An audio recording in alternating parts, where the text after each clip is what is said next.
Ketika kita sudah memahami bahwa kita ini dari Allah, kemudian kita hidup ini untuk Allah, maka kita akan dikembalikan pada akhirnya nanti menghadap pada Allah. Jangan sampai kita tidak paham roadmap ini. Kalau kita tidak paham roadmap ini, maka kita tidak akan bisa memaknai hidup kita untuk sesuatu yang bermakna. Dan akhirnya di ujung kehidupan ini kita akan menyesal. Kenapa? Karena ternyata roadmap hidup kita tidak berisi sesuai dengan apa yang Allah Subhanahu wa taala harapkan atau inginkan dari kita.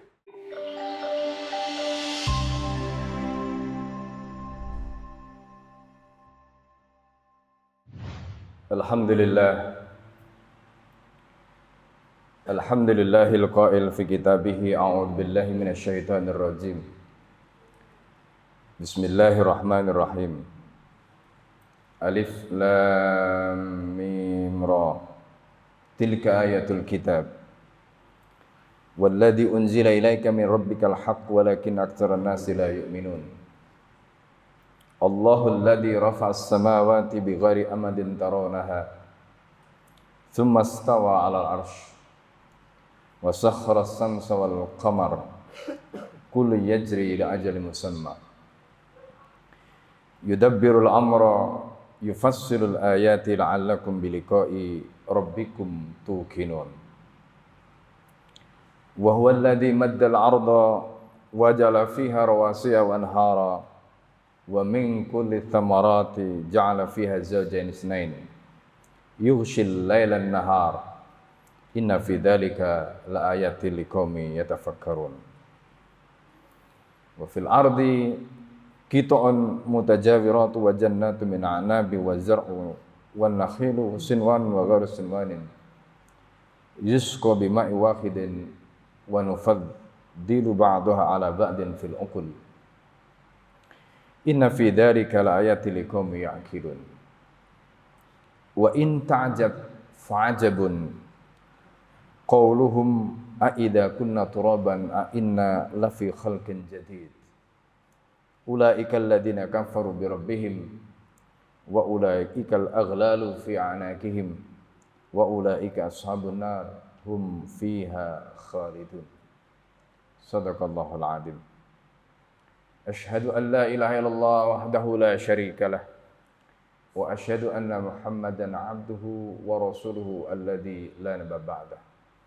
Allahumma shalli wa sallim ala habibina al-Mustafa wa ala alihi wa ashabihi wa man da'a bi da'watihi ila yaumil qiyamah.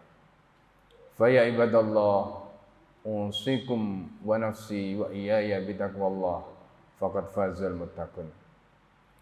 Hadirin sidang jamaah Jumat rahimakumullah. Di dalam surat Ar-Ra'd, surat yang maknanya adalah halilintar, ayat yang pertama sampai ayat yang kelima. Di ayat yang kelima, Allah Subhanahu wa taala sengaja mengangkat pernyataan orang-orang kafir. Wa in ta'jab fa'ajabun qauluhum. Dan seandainya engkau merasa heran, maka yang mengherankan itu adalah ucapan mereka, kata Allah. A idza kunna turaban a inna lafi khalqin jadid. Apabila kita telah atau kami telah menjadi tanah, kata orang kafir, apakah kami akan dikembalikan menjadi makhluk yang baru? Artinya setelah kematian itu apakah ada kebangkitan setelah kematian? Karena kita sudah menjadi tanah, bercampur dengan tanah, bahkan kemudian hancur lebur. Pertanyaannya, apakah kita akan dikembalikan menjadi makhluk yang baru? Itu pertanyaan Allah Subhanahu wa taala, menyanggah, membantah orang-orang kafir yang tidak percaya ada kehidupan setelah kematian. Kemudian Allah menyatakan wa ulaikal aghlalu fi anaqihim. Mereka itulah orang-orang yang disebutkan di sini dilekatkan belenggu di leher-leher mereka. Wa ulaika ashabun nar, dan mereka itu adalah para penghuni neraka, hum fiha khalidun, dan mereka abadi di dalam neraka itu. Masyaallah muslimin sidang jamaah Jumat rahimakumullah. Perhatikan caranya Allah Subhanahu wa taala. Ketika Allah Subhanahu wa taala menjelaskan tentang kehidupan setelah kematian, Bagaimana Allah Subhanahu wa taala yang maha kuasa, yang maha dikjaya itu, kekuasaannya, kedikjayaannya itu, kemampuannya itu dipersoalkan oleh orang-orang kafir. Sehingga mereka tidak yakin bahwa setelah kehidupan ini setelah kehidupan di dunia, kemudian mereka diwafatkan, dikubur di tanah, di bumi, menyatu dengan bumi, seolah-olah tidak ada lagi kehidupan setelah itu. Tidak ada kebangkitan. Ma'asyiral muslimin sidang jamaah Jumat rahimakumullah. Perhatikan betul bagaimana caranya Allah Subhanahu wa taala menjelaskan. Dimulai dari ayat yang pertama, Allah membuka ayat ini dengan akhruf muqatta'ah, huruf-huruf potongan, alif, lam, mim, ra, untuk menarik perhatian orang-orang kafir supaya mereka mau mendengar bagaimana argumentasi Allah Subhanahu wa taala dinyatakan di dalam ayat ini. Tilka ayatul kitab, kata Allah, itu adalah ayat-ayat kitab Al-Qur'an. Walladzi unzila ilaika, dan apa yang telah diturunkan kepadamu mir rabbika, dari Tuhanmu, al-haq. Itu kata Allah Subhanahu wa taala. Yang diturunkan ayat-ayat itu dan yang diturunkan kepadamu itu ada al-haq, adalah kebenaran. Walakin aksaran nasi la yu'minun, tetapi kebanyakan orang mereka tidak yakin dengan kebenaran yang Allah Subhanahu wa taala nyatakan itu. Kemudian Allah membangun argumentasi yang pertama, supaya kemudian orang yakin bahwa yang terjadi di alam semesta ini itu bukan karena apa yang selama ini disebut dengan peristiwa alam, apa yang selama ini disebut dengan fenomena sains, tidak. Tetapi semuanya itu berjalan karena hukum Allah. Semuanya itu berjalan karena kekuasaan Allah. Itu yang Allah ingin nyatakan. Perhatikan di ayat yang kedua. Ketika Allah Subhanahu wa taala menyatakan Allahul ladzi, Allah lah, rafa'as samawati Allah lah yang telah mengangkat, meninggikan langit bi ghairi amadin tarawnaha, dengan tanpa tiang seperti yang kalian lihat. Kita melihat ke atas. Kalau kita belajar ilmu fisika atau mungkin kita belajar ilmu alam, tidak ada penjelasan yang bisa menjelaskan tentang langit yang biru. Kenapa langit itu berwarna biru? Ma'asyiral muslimin sidang jamaah Jumat rahimakumullah. Penjelasan yang sering dikemukakan adalah biru itu adalah batas kemampuan mata kita melihat. Dan sepanjang mata kita melihat ke langit, sekeliling itu yang kita lihat, dan langit itu masih sama mulai zaman Nabi Adam sampai hari ini. Masih sama, langit yang sama, tidak pernah berubah. Dan langit itu tegak tanpa tiang. Itu yang Allah nyatakan. Ayat ini diturunkan oleh Allah kepada Nabi dan para sahabat. Di zaman itu 14 abad yang lalu, 1400 tahun yang lalu. Ayat ini mengatakan seperti itu. Artinya tidak ada perubahan tentang fenomena yang kita lihat hari ini dengan fenomena yang dilihat oleh orang-orang kafir di masa itu. Allah menyatakan Allahul ladzi rafa'as samawati, Allah yang telah meninggikan, mengangkat langit itu bi ghairi amadin tarawnaha, tanpa tiang yang sebagaimana yang kalian lihat. Summa stawa 'alal arsy, kemudian Allah naik ke langit dan Allah bersemayam di atas arsy. Wa syakhkhara as-samsa wal qamar, Allah yang menundukkan matahari, Allah yang menundukkan bulan. Perhatikan bagaimana matahari. Matahari terbit dari timur, kemudian tenggelam di barat setiap hari seperti itu. Apakah itu kebetulan? Padahal proses kebetulan itu kalau terjadi secara terus menerus setiap hari selama ribuan tahun, yang kita tahu, sebagaimana ayat ini menyatakan 1400 tahun yang lalu sampai hari ini matahari masih tetap seperti itu. Bulan juga sama, masih tetap seperti itu.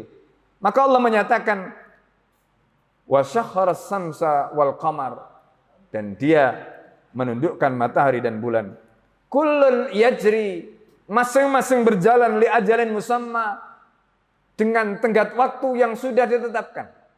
Berapa jam perputaran matahari dari ujung timur ke ujung barat, itu sama setiap hari. Itu yang disebutkan dalam ayat ini, kullun yajri li ajalin musamma. Kemudian Allah melanjutkan, siapa yang mengatur itu? Yudabbirul amra. Yang mengatur itu adalah Allah.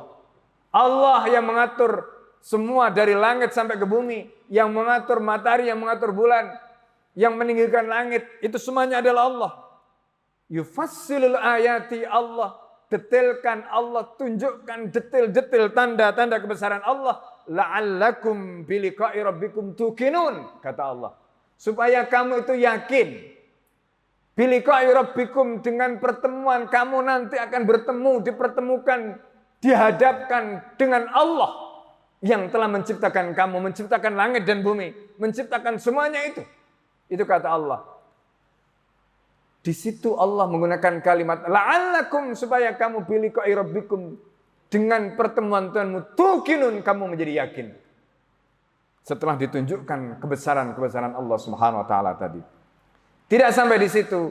Kemudian di ayat yang ketiga, surat Ar-Ra'd, Allah menyatakan wa huwallazi maddal arda, dan dialah Allah yang meninggikan langit, yang mengatur bagaimana perjalanan matahari dan bulan tadi. Kemudian huwallazi maddal arda, dan dialah yang telah membentangkan bumi. Wa ja'ala fiha, dan menjadikan di atas bumi itu rawasiya wa anhara, menjadikan di atas bumi itu ada gunung-gunung yang menancap dan ada sungai-sungai yang mengalir. Subhanallah. Siapa yang menciptakan semuanya itu? Allah. Kemudian Allah menyatakan wa min kulli tsamarat, dan dari setiap buah-buahan itu ja'ala fiha zawjaini itsnaini, Allah jadikan berpasang-pasangan. Apa ini maksud Allah menjadikan buah itu berpasang-pasangan? Masyaallah muslimin sidang jamaah Jumat rahmatullah. Hari ini ketika orang sudah mulai kembali kepada apa yang disebut dengan real food, makanan-makanan real, bukan makanan-makanan olahan. Karena makanan real itu yang Allah Subhanahu wa taala ciptakan untuk kita, dan itu yang menyehatkan. Buah misalnya, Allah ciptakan bagaimana ketika tomat dengan alpukat itu dimakan dengan seimbang, maka dia akan bisa memberikan efek kepada apa yang dibutuhkan dari tubuh kita. Begitu juga ketika orang itu memakan buah-buah yang lain. Di situ Allah menyebutkan di dalam ayat tadi, bagaimana buah itu yang ini harus dimakan dengan ini. Kalau makan ini saja tidak bagus untuk ini. Kalau makan ini saja tidak bagus. Dan di situ Allah Subhanahu wa taala menyatakan kulu washrabu wala tusrifu. Makan dan minumlah tetapi jangan berlebihan. Kalau kita kadang-kadang menyukai buah tertentu, kita makan berlebihan, maka kita harus makan penawarnya. Itu yang Allah Subhanahu wa taala nyatakan. Wa min kulli tsamarat, dan masing-masing buah itu ja'ala fiha zawjaini itsnaini. Kami Allah Subhanahu wa taala nyatakan tadi, Allah jadikan berpasang-pasangan. Yang satu itu bisa mengandung zat ini, kemudian yang satu mengandung zat ini, dan kalau itu dimakan bersama-sama maka ini bisa menangkal yang satu, dan begitu terus. Itu kebesaran Allah Subhanahu wa taala. Yushil lailan nahara, kemudian Allah lanjutkan di dalam ayat itu. Yusil lailan nahara, dan dia menutupkan malam kepada siang. Artinya bagaimana malam itu kemudian menutupi siang. Dan kemudian di dalam ayat yang lain Allah jadikan malam itu wa ja'alna laila libasa. Allah jadikan malam itu untuk tempat tidur, untuk waktu beristirahat. Wa ja'alna laila libasa wa ja'alna nahara ma'asya. Dan Allah jadikan, dan kami jadikan waktu siang itu untuk mencari kehidupan. Bekerja itu mulai pagi sampai maghrib, tapi malam harus berhenti. Dan itu nanti kemudian Allah tunjukkan bagaimana proses tubuh kita. Makan juga begitu. Makan tidak boleh lebih dari waktu malam. Kenapa? Karena di situ terkait dengan proses yang ada dalam tubuh kita. Tubuh kita harus berhenti bekerja. Waktu malam adalah waktu di mana sel-sel itu harus diregenerasi sehingga dia bisa melakukan pemulihan. Dan Allah ciptakan mekanisme itu di dalam tubuh. Begitulah indahnya sistem yang Allah Subhanahu wa taala ciptakan di dalam diri kita. Dan jika hukum itu dilaksanakan dengan begitu luar biasa tadi, apa yang terjadi? Orang kemudian akhirnya berpikir, iya, ternyata semuanya ini bukan dia. Manusia itu bahkan tidak bisa mengatur dirinya, tidak bisa mengontrol. Dia pun sakit, kadang-kadang dia tidak tahu apa yang dia alami, apa penyebabnya. Dan semuanya itu karena ada pelanggaran terhadap aturan-aturan Allah Subhanahu wa taala ciptakan tadi. Masyaallah muslimin sidang jamaah Jumat rahimakumullah. Allah kemudian menyatakan inna fi dzalika laayatil liqaumin yatafakkarun. Dan sesungguhnya di dalam hal itu ada tanda-tanda kebesaran Allah liqaumi yatafakkarun, bagi kaum, bagi orang, bagi manusia yang mau mencerna, bagi kaum yang mau memikirkan tanda-tanda kebesaran itu. Kemudian Allah Subhanahu wa taala lanjutkan di ayat yang keempat. Wa fil ardi qita'un mutajawirat. Dan di dalam bumi itu terdapat bagian-bagian yang mutajawirat berdampingan. Wa jannatun min a'nab. Dan ada kebun-kebun anggur. Kemudian wa zar'un wa nakhilun sinwanun wa ghairu sinwan. Di situ ada tanaman-tanaman, ada pohon kurma yang bercabang-cabang dan yang tidak bercabang. Yusqa, yang disirami bima'in wahidan, dengan satu air. Bayangkan, air yang sama menyirami pohon yang sama tetapi tumbuhnya berbeda. Pertanyaannya, siapa yang menciptakan pohon yang sama dengan siraman air yang sama tetapi tumbuh dengan berbeda? Allah Subhanahu wa taala, bukan manusia. Wa nufaddilu ba'daha, kata Allah, dan kami lebihkan tanaman satu atas yang lain ala ba'din fil ukul, dalam hal rasanya, kata Allah Subhanahu wa taala, inna fi dzalika laayatil liqaumin ya'qilun. Dan sesungguhnya di dalam hal itu ada tanda-tanda kebesaran bagi orang-orang yang mau merenungkan. Masyaallah muslimin sidang jamaah Jumat rahimakumullah. Perhatikan tentang kurma yang Allah sebutkan. Kurma itu, apalagi kalau kita makan kurma sukari, manis sekali. Tetapi yang luar biasa, kurma itu meskipun dia manis, kadar gulanya rendah. Sehingga orang yang mengkonsumsi kurma tidak akan mengalami diabetes. Subhanallah. Ini kebesaran Allah. Dan bahkan ada rahasia kenapa Rasulullah SAW mengajarkan pada kita agar kita makan kurma itu dengan ganjil. Kenapa tidak dengan bilangan genap? Ada penelitian yang dilakukan dan ini menjadi keyakinan orang Arab. Al-Fakir pernah ke Oman. Mereka cerita apa rahasia Nabi memakan kurma dan cara memakannya itu harus dengan ganjil. Di antaranya mereka mengatakan ganjil itu adalah obat untuk menghentikan kadar gula. Sehingga ketika gulanya berlebih, maka ganjil dengan bilangan ganjil itu akan berhenti. Itu di antara rahasia yang mereka yakini. Sehingga siapa yang memakan kurma dengan hitungan ganjil sebagaimana yang Rasulullah SAW sebutkan. Dan bahkan khusus terkait dengan ajwa, man tasabbaha bi sab'ati ajwa la yadurruhu sammun wala sihrun, kata Rasulullah. Siapa yang pagi hari makan 7 buah ajwa, maka dia tidak akan terkena sihir, dia tidak akan terkena racun. Racun yang dimaksud di sini artinya bahwa buah itu bisa kita gunakan untuk melakukan detox.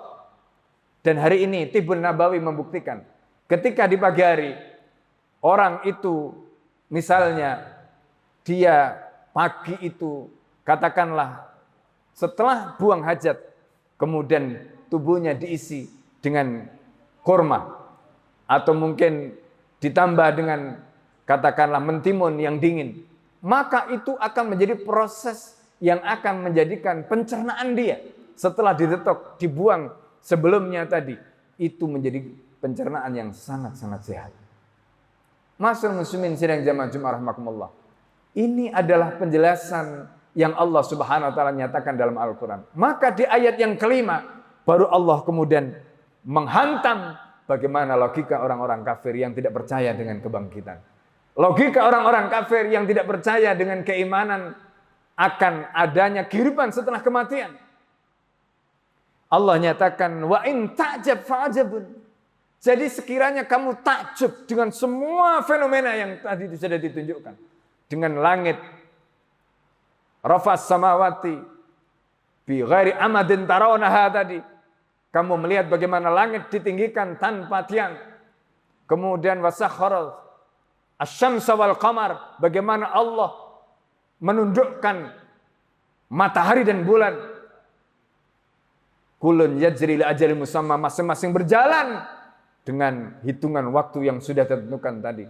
Belum lagi yang bumi tadi, belum lagi yang gunung, yang tanah, macam-macam tadi itu. Termasuk tanaman-tanaman yang berpasang-pasangan yang Allah ciptakan tadi itu. Kalau kamu takjub dengan semuanya itu, dengan hebatnya semuanya itu, maka Allah katakan, fa'ajabun, maka yang lebih menakjubkan sesungguhnya adalah ucapan mereka. Orang-orang kafir yang akalnya itu, ketika bisa takjub dengan semuanya itu, kenapa mereka masih bisa mengatakan apa yang mereka katakan? Aidza kunna turaban. Dan kalaulah kami dahulu itu sudah menjadi debu, sudah menjadi tanah, a'inna lafi khalqin jadid. Apakah kami ini akan menjadi makhluk yang baru? Apakah kami ini akan bisa dibangkitkan padahal sebelumnya kami ini sudah menjadi tanah, menjadi debu? Maka kata Allah, justru kata-kata itu yang lebih mengagetkan. Makanya di dalam surat Al-Baqarah kemudian Allah mempertanyakan nalar orang kafir dengan mengatakan kaifa takfuruna billah. Pertanyaan dimulai dengan kata kaifa. Dalam bahasa Arab kaifa itu menunjukkan sighat ta'ajjub. Sighatnya menunjukkan adanya keheranan. Kaifa takfuruna billah. Kalau kita terjemahkan dengan bahasa bebas, kok bisa kalian itu kafir kepada Allah? Wa kuntum amwatan. Sementara kalian itu sebelumnya mati. Bagaimana manusia itu mati? Dia berupa sperma, dia berupa air. Sperma ketemu dengan sel telur, mati di dalam perut ibunya. Belum jadi apa-apa. Kaifa takfuruna billahi wa kuntum amwatan fa ahyaakum. Lalu kemudian Allah hidupkan, Allah tiupkan roh setelah 40 hari. Summa yumitukum. Setelah ditiupkan roh kemudian keluar dari rahim dan dia hidup. Setelah itu diberikan kehidupan, summa yumitukum. Lalu kemudian kalian itu dimatikan oleh Allah. Summa yuhyikum. Lalu dihidupkan kembali setelah itu. Summa ilaihi turja'un. Dan kemudian kepada Allah kalian akan dikembalikan. Allah mulai dengan kata kaifa. Kata Ibnu Katsir, ayat ini untuk menyanggah, untuk menjelaskan kepada kita, dimulai dengan kata-kata yang menunjukkan adanya keheranan Allah. Orang Arab paham kalau ada pertanyaan kaifa, itu menunjukkan heran. Kenapa Allah menggunakan kata itu? Untuk menampar logika mereka, untuk menampar kebodohan mereka, agar mereka tertampar dan kemudian sadar bahwa apa? Apa yang mereka kufuri itu gak masuk akal. Apa yang mereka kufuri itu tidak lain adalah menunjukkan kedunguan mereka, kebodohan mereka, dan bagaimana akal mereka itu tidak bisa mikir. Itulah yang Allah nyatakan dan itu menjelaskan Ibnu Katsir dalam kitab tafsirnya. Oleh karena itu ma'asyiral muslimin sidang jamaah Jumat rahimakumullah. Dari ayat-ayat tadi, khatib ingin sampaikan kepada para jamaah sekalian, bagaimana kebesaran Allah Subhanahu wa taala yang Allah tunjukkan kepada kita. Dan semuanya itu bisa kita nalar dengan nalar kita. Tapi tentu dengan catatan kalau kita mau menggunakan nalar kita untuk memikirkan fenomena-fenomena tadi itu dengan sebaik-baiknya. Tetapi jika tidak, apa yang terjadi? Maka semua itu hanyalah sesuatu yang silih berganti, datang dan pergi dalam kehidupan kita tanpa membawa perubahan apapun dalam hidup kita. Kenapa? Karena kita tidak pernah memikirkannya. Dan begitulah ciri orang kafir. Mereka melihat fenomena alam di hadapan dia, tapi tidak pernah memikirkannya. Dan akhirnya tidak membawa perubahan apapun dalam hidupnya. Na'udzubillah, summa na'udzubillah. Aqulu qawli hadza astaghfirullah li wa lakum wa li sa'iril muslimin wal muslimat wal mu'minin wal mu'minat fastaghfiruhu innahu huwal ghafurur rahim. Alhamdulillah. Alhamdulillahilladzi hadana li hadza ma kunna linahtadiya laula an hadana Allah. Asyhadu an la ilaha illallah wahdahu la syarika lah. Wa asyhadu anna Muhammadan 'abduhu wa rasuluhu alladzi la nabiyya ba'dah. Allahumma salli wa sallim ala habibina al-Mustafa wa ala alihi wa ashabihi wa man da'a bi da'wati ila yaumil qiyamah. Fa ya ibadallah usikum wa nafsi wa iyaya bi taqwallah faqad fazal muttaqun. Hadirin jamaah salat Jumat Masjid Al-Hijrah yang dimuliakan oleh Allah. Sekali lagi khatib ingin menutup khutbah yang kedua ini sebagai kesimpulan dari apa yang telah khatib sampaikan di khutbah yang pertama tadi, bahwa sesungguhnya Allah Subhanahu wa taala telah menciptakan dunia dan seisinya itu untuk menjadi pelajaran bagi kita semua. Allah menciptakan hidup dan mati bukan untuk kehidupan dan kematian itu sendiri, karena kita pada dasarnya sebagai makhluk yang Allah berikan akal. Liyabluwakum ayyukum, Allah ingin menguji siapa di antara kalian ahsanu amala, yang amalnya sempurna. Dan itulah yang Allah Subhanahu wa taala inginkan dari kita. Di dalam ayat yang lain Allah menyatakan wa ma khalaqtul jinna wal insa illa liya'budun. Kita diciptakan di dunia ini dengan hidup. Kehidupan itu bukan semata diberikan, bukan semata pemberian dari Allah untuk sekedar hidup. Karena kalau kita hidup untuk sekedar hidup, kita tidak ada bedanya dengan hewan. Lalu untuk apa hidup kita?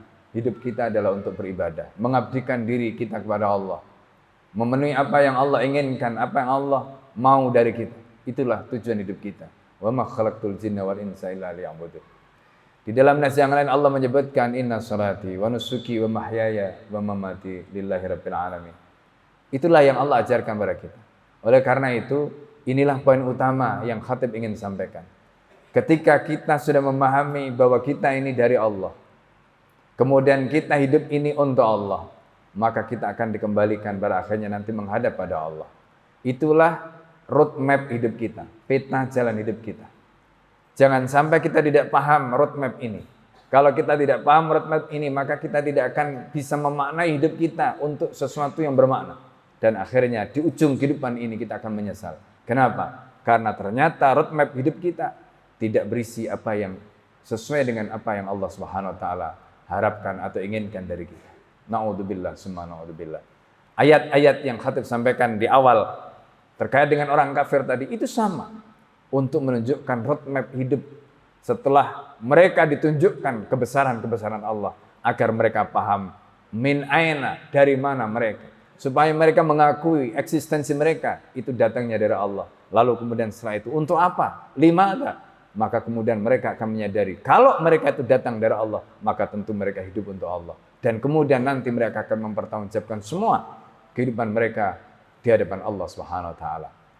Masyaallah muslimin, sidang jamaah Jumat rahmatullah. Mari kita tutup khutbah yang kedua ini dengan doa. Semoga Allah Subhanahu wa taala melalui khutbah yang singkat ini memberikan hidayah kepada kita, memberikan taufik kepada kita, dan mengistiqomahkan kita, membuka pikiran dan hati kita, sehingga kita bisa memahami apa yang disampaikan dan kemudian mengikuti dengan kelapangan hati kita, keikhlasan hati kita untuk melaksanakan roadmap yang khatib jelaskan tadi. Dengan begitu insyaallah Allah Subhanahu wa taala akan jadikan hidup kita, akan jadikan kematian kita dan pertemuan kita dengan Allah sebagai sesuatu yang indah. Amin. Amin ya rabbal alamin.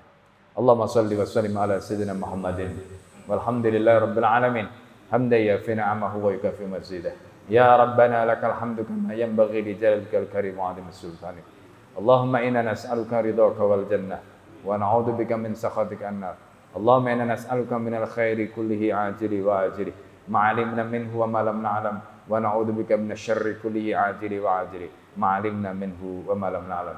Allahumma aqsim lana min khasyyatika ma tahulu bainana wa baina ma'siyatik wa min at-ta'ati ma tuballighu bihi jannatak wa min al-yaqini ma tuhawwinu bihi 'alaina masa'ibad dunya wa mati'na Allahumma bi asma'ina wa absarina wa quwwatina abadan ma abqaytana. Allahumma aslih lana dinana alladhi wa ismatu amrina wa aslih lana dunyana allati fiha ma'ashuna وأصلح لنا آخرتنا التي فيها معادنا واجعل الحياة زيادة لنا في كل خير واجعل الموت راحة لنا من كل شر. عباد الله إن الله يأمركم بالعدل والإحسان وإيتاء ذي القربى وينهى عن الفحشاء والمنكر. أقيموا الصلاة.